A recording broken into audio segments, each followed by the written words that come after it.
I did a lot of investigative reporting on political corruption. I did a series on Nazi war criminals who had escaped justice, tracking them down. I covered the mafia and organized crime. So a lot of stuff not involving UFOs at all. In 2003, I was in Texas for the New York Times and happened to pick up a book written by John Mack, the Harvard psychiatrist, who sort of counterintuitively was investigating UFO accounts because he heard all these stories from patients and people who were coming forward to him. And he was brave enough really to take on the topic and wonder what was it about these accounts of people, encountering aliens and UFOs and what was it? It was just so mysterious. So he looked into that and then he wrote a book.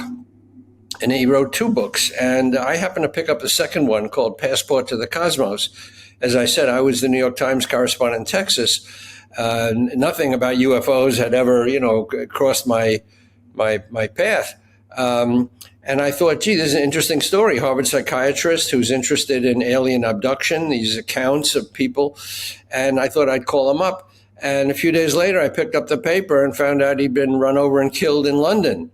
He had won a Pulitzer Prize writing about Lawrence of Arabia, T.E. Lawrence, and he'd gone back to England to in the 30th anniversary of the book, and he was tired, he was coming out of the underground station late at night, and he looked the wrong way and got run down. A lot of people initially thought it was an assassination, which is what it could have looked like, given his notoriety, but I later checked it out, and it was, a complete accident. I mean, the guy had too much to drink, the driver, and Mac was looking the wrong way.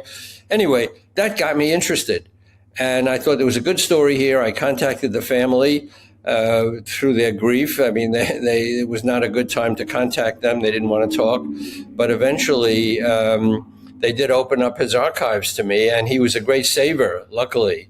He had a tremendous amount of material, including his own, therapy sessions, which psychiatrists have to go through. So he told his own therapist a lot of stories about his interest, and a lot of writings and published and unpublished, and so I did that and interviewed a lot of people, and it took 17 years, but I came out with this book, The Believer.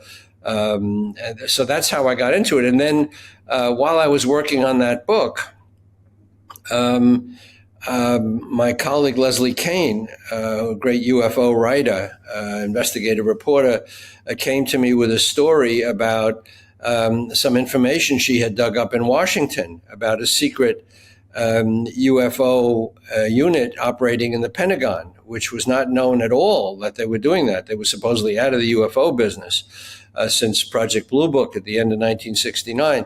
So she said, there's a good story here that there's a secret Pentagon office investigating UFOs. We got the 3 videos, Navy videos of encounters with Navy jets. And I'm sure I was interested. We brought that story to the New York Times. I still had a lot of contacts there. I was off the staff since 2009, but we talked to the editors. We had the story cold. I mean, all the interviews, everything on the record, no, anonymous sources.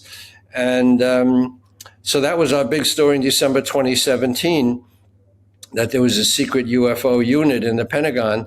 And then we followed that up with a few other stories. But that's really how I got into it.